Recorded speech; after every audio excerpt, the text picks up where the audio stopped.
বাংলাদেশ জাতীয়তাবাদী দলের আজকের এই বর্ধিত সভা অত্যন্ত তাৎপর্যপূর্ণ, কারণ আমরা বহু বছর পরে ফ্যাসিবাদ মুক্ত একটি বাংলাদেশে বর্ধিত সভা করছি, যেখানে আমাদের তৃণমূলের নেতাকর্মীরা এসছে, যারা এই 15 বছর ধরে অত্যাচার সহ্য করেছে, স্ট্রাগল করেছে, অনেক মামলা হামলা নিয়ে তারা ছিল এবং এদের অনেকের ফ্যামিলিও মারা গেছে, তারা অত্যাচারিত হয়েছে। তারা এসেছে অনেক আশা নিয়ে এবং আমি বলবো যে এই বর্ধিত সভা শুধু মিলন মেলাই নয়, এখানে আগামী দিনে বিএনপির পথ চলাতে কি নির্দেশনা আমাদের ভারপ্রাপ্ত চেয়ারম্যান সাহেব দিবেন বা আমাদের স্থায়ী কমিটির সদস্য সহ পলিসি মেকাররা দিবেন, সেটাও কিন্তু আমাদের তৃণমূলের নেতাকর্মীরা আজকে এখান থেকে নিয়ে যাবে।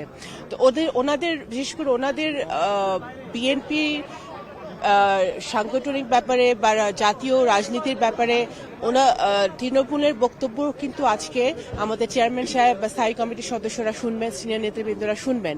ওনাদের পরামর্শটা আজকে অত্যন্ত গুরুত্বপূর্ণ হবে বলে আমি মনে করি। আমাদের এই যে বর্ধিত সভা সেটি হয়েছিল 1997 সালে, আর এই আজকে 2025-এ হচ্ছে। তো আমাদের আনন্দ এবং উচ্ছ্বাসের জায়গা থেকে বলছে, আমাদের অসম্ভব ভালো লাগা এখানে কাজ করছে। তবে আরো ভালো লাগাটা আরো বেশি সুন্দর হতো যদি এখানে সরাসরি আমাদের দেশনেত্রী বেগম খালেদা জিয়া এবং তারেক রহমান সরাসরি উপস্থিত থাকতেন। ভিডিও কনফারেন্সের মাধ্যমে উনি অবশ্যই আজকে বার্তা দিবেন এবং যে বার্তাটি দিবেন বলে আশা করছি সেটি অবশ্যই বাংলাদেশের 18 কোটি জনগণের উদ্দেশ্যেই হবে। 18 কোটি জনগণের যে স্বপ্ন নিয়ে আমরা বিপ্লব সংগঠিত করেছি, আমরা যে সফলতা নিয়ে এসেছি, সেটার বাস্তবায়নের জন্য আবারও কোনো নির্দেশনা আসবে, সেটি অবশ্যই জনগণের জন্য, জনগণের স্বার্থে, বাংলাদেশের বৃহৎ স্বার্থে হবে। বাংলাদেশ জাতীয়তাবাদী দলের আজকে যে বর্ধিত সভা প্রায় 28 বছর পর, এটা জাতীয়তাবাদী দলের প্রতিটি নেতাকর্মীর একটি স্বপ্ন। আমাদের ভারপ্রাপ্ত চেয়ারম্যান জনাব তারেক রহমানের নির্দেশে আমরা আজকে এখানে বর্ধিত সভার আয়োজন করেছি। অত্যন্ত সুশৃঙ্খলভাবে আমাদের প্রায় 300 ভলান্টিয়ার আমরা কাজ করতেছি। সারা বাংলাদেশ থেকে সমস্ত জেলা, উপজেলা এবং পৌরসভার প্রেসিডেন্ট, সেক্রেটারি সহ অন্যান্য প্রতিনিধিরা অংশগ্রহণ করতেছেন অত্যন্ত শান্তিপূর্ণভাবে।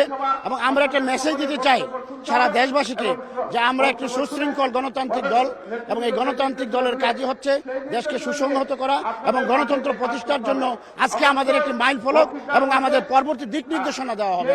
দীর্ঘ 17 বছরের স্বৈরাচারের এই অত্যাচার নির্যাতনের পরে আমরা যে একটা পরিবেশ এনেছি, আজকে সেই পরিবেশটা অবশ্যই আমাদের মনের অধিকার ব্যক্ত করার একটা পরিবেশ এবং আমরা এখানে মত বিনিময় করব। আমাদের দলীয় মহাসচিব বক্তব্য রাখবেন এবং পাশাপাশি বিএনপির ভারপ্রাপ্ত চেয়ারম্যান তারেক রহমান সাহেব অবশ্যই আমাদেরকে নির্দেশনা দিবেন আগামী দিনে কিভাবে আমাদের এই বিএনপিকে ক্ষমতা নিয়ে আসা যায়। এবং আমি মনে করি এখানে আমাদের মত দেওয়ার একটা স্বাধীনতা আছে, আমরা অবশ্যই তাদের মত দেব এবং ওনারা সেই সবকিছু সামারি করে হয়তো বা সুন্দরভাবে একটা মত প্রকাশ দিবেন, যার একটা নির্দেশ আকারে, যেটা নাকি আমরা তৃণমূল পর্যন্ত পৌঁছায় দেব।